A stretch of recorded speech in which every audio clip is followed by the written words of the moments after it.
একটা গ্রামে একটা বুড়ি ঠাকুমা থাকতো। তার হঠাৎ করে একটা গ্রাম থেকে অন্য গ্রামে যাওয়ার দরকার পড়ে। তখন পাশের বাড়ি একজন মহিলাকে বলে, তো আমি বাড়িতে থাকবো না, আমার ঘরটা একটু দেখবি? তখন বলে, হ্যাঁ, কেন দেখবো না, অবশ্যই দেখবো, আপনি নিশ্চিন্তে ঘুরে আসুন। তখন বুড়ি ঠাকুমা চলে যায় এবং তারপরে মনে হয় যে ঘরের মধ্যে কী এমন আছে একবার দেখি তো। তখন সে ঘরের মধ্যে গিয়ে দেখে অনেক বস্তা ধান আছে এবং সেভাবে এত বস্তা ধান রয়েছে, আচ্ছা এর মধ্যে যদি আমি এক বস্তা নিয়ে চলে যাই তো কোনো সমস্যা হয়তো হবে না। বুড়ি ঠাকুমা সে কি আর বুঝতে পারবে সে কি গুনে রেখেছে? তখন কি করে, এক বস্তা ধান সে মাথায় করে নিয়ে আসে। সেই মুহূর্তে একটা বাছুর পেছন থেকে হাসছিল, সে অতটা গুরুত্ব দেয়নি। সে ভাবলো কি না কি, তো তারপরে নিয়ে চলে আসে।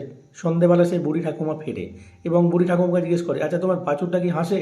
বলছে, কি জানি জানি না, আমি তো কোনোদিন দেখিনি, কলিযুগ হতেও পারে।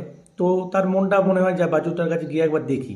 বাছুরটার কাছে যখন যায় এবং বাছুরটা তখনও হাসছে, বলছে, দুপুরে তুমি কেন হাসছিলে? বাছুরটাকে জিজ্ঞেস করছে। বাছুরটা তখনও হেসে বলে যে আমি হাসছিলাম কারণ আমি বাছুর নই, কারণ আমি দেখছিলাম তুমি একটা জিনিস নিয়ে চলে যাচ্ছিলে। আমি এই বুড়ি ঠাকুমার আগের জন্মে 200 টাকা মেরে দিয়েছিলাম, মানে আমি চাইলেও দিতে পারতাম, ধার নিয়েছিলাম কিন্তু আমি দিইনি।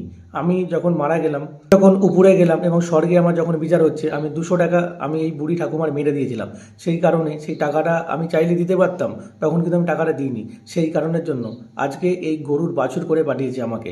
আজকে ভাবো আমি কবে বড় হব, তারপরে দুধ দিতে পারবো, তবে কিন্তু এই পুরী ঋণ শোধ করতে পারবো, তবেই আমার মানব জন্মাবে। আজকে তুমি তো এর পিছনে একে না বলে এর বাড়ি থেকে জিনিস নিয়ে চলে গেছো। আজকে ভাবো তাহলে তোমার কি অবস্থা হবে, তোমার কি কঠিন পরিস্থিতি হবে। তখন সে বুঝতে পেরে যায় যে তাহলে তো ভগবান আমার এত বড় শাস্তি দেবে যেটা আমি কল্পনা করতে পারবো না। তখন সেটা ভেবে সেই বুড়ির কাছে চলে যায় এবং বুড়ির পা ধরে ক্ষমা চায় এবং বলে যে সে কী ভুল করেছে। তখন সেই বুড়ি বলে, আচ্ছা তুই যখন ক্ষমা চেয়ে নিচ্ছিস, তোর ভুল যখন তুই স্বীকার করেছিস, তাহলে কোনো সমস্যা নেই, কারণ মানুষ যদি ভুল স্বীকার করে সেই ভুলের ক্ষমা অবশ্যই তার হয়। তুই একটা কাজ করবি, তুই যে জিনিসটা নিয়ে গেছিস তার পয়সাটা অল্প অল্প করে আমাকে কিন্তু ফেরত দিয়ে দিস। এই কথাটা বলে। জীবনে এখান থেকে একটাই শেখা যায়, জীবনে কিন্তু কারো পয়সা মেরে দিও না, তাহলে কিন্তু এই জন্মে নয় পরের জন্মে কিন্তু তোমাকে সেই পয়সা উসুল করে শোধ করতে হবে।